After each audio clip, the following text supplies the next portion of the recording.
Okay, so today we're going to be looking at spelling, and we are going to be looking at adding suffixes to words ending in Y. What is a suffix? Well, a suffix is a letter or group of letters that we add to the end of a word which change the word's meaning. So here we've got the example hair. Hair is a noun. If we add a suffix to the end of it, we can turn it into an adjective. In this example, we're going to add the letter Y, which changes it to hairy. Okay, so let's look at some examples of adjectives. As we know, adjectives are describing words. So the example that we looked at before was hairy, and we used the word hair. Okay, so that was a noun, meaning the hair on your head. We've added the Y to it, which has changed the meaning to meaning it has lots of. Okay, so we're still going to be keeping our words as adjectives, but we're going to change that Y. And what we're going to do is we're going to turn them into what we call comparative adjectives.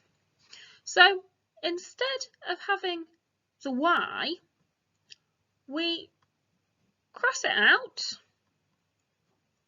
and we add IER. So hairy becomes hairier. Funny becomes funnier. Silly becomes sillier. And lazy becomes lazier.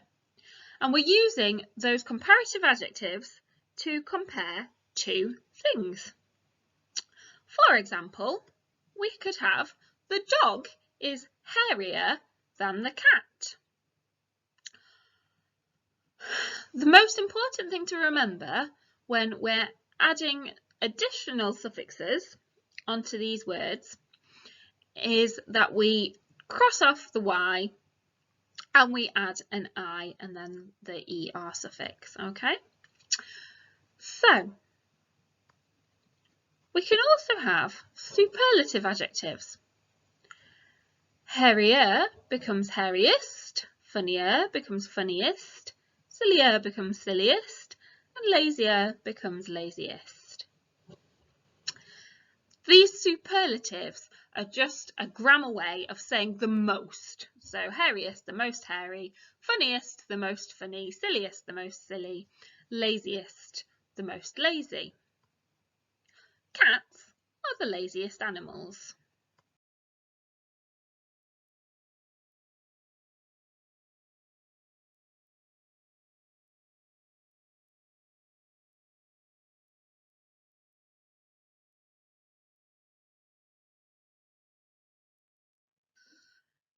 Okay, so that was looking at adjectives. Here we can look at nouns ending with Y.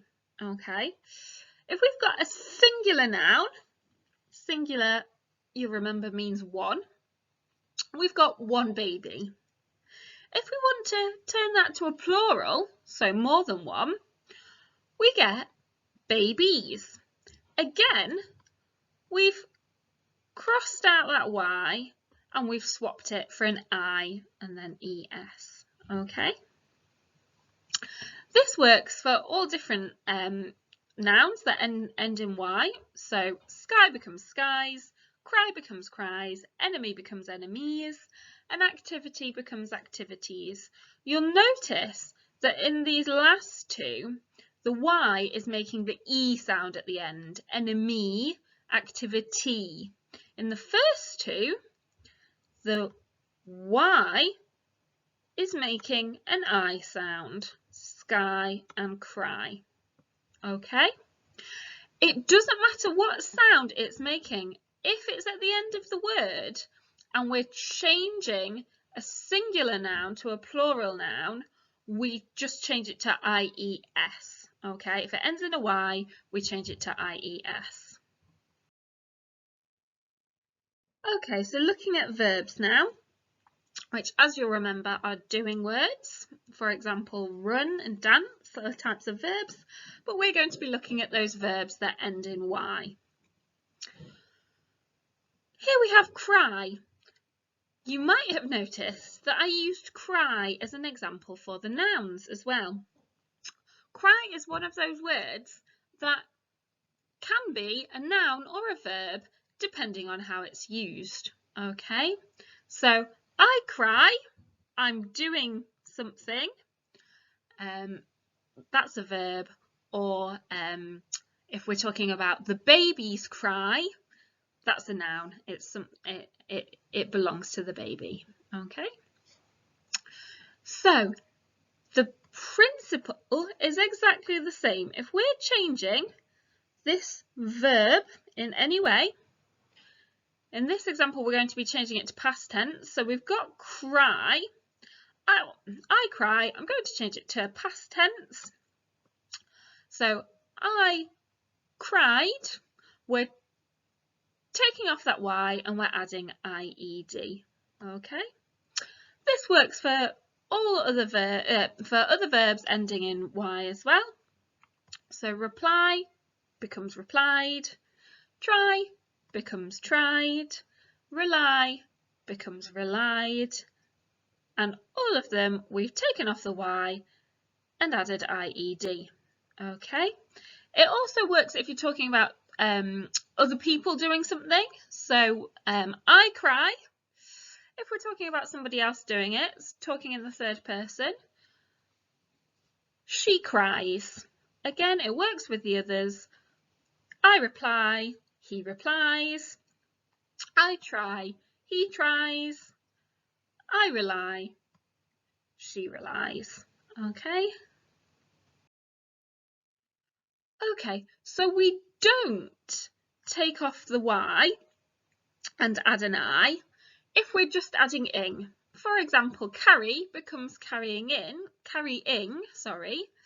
You can see that here we've got the Y and the I together because we're just adding ing, okay? We're not changing the Y in any way. Tidy, again, becomes tidying, okay? We also don't take off the Y and add an I if there's a vowel before the Y. So here we can see that before the Y, we've got an O. O is one of our vowels, isn't it? A, E, I, O, U. So annoy changes to annoyed, but we don't take off the Y and add an I. We leave it as it is, okay, because there's a vowel in front of the Y. The same with play. We've got the A in front of the Y, so we leave it as it is, okay? Okay, so now that you've had a look through the PowerPoint, I have got a worksheet for you to do. If you could fill it in and email it back to me, we can then discuss it in our lesson.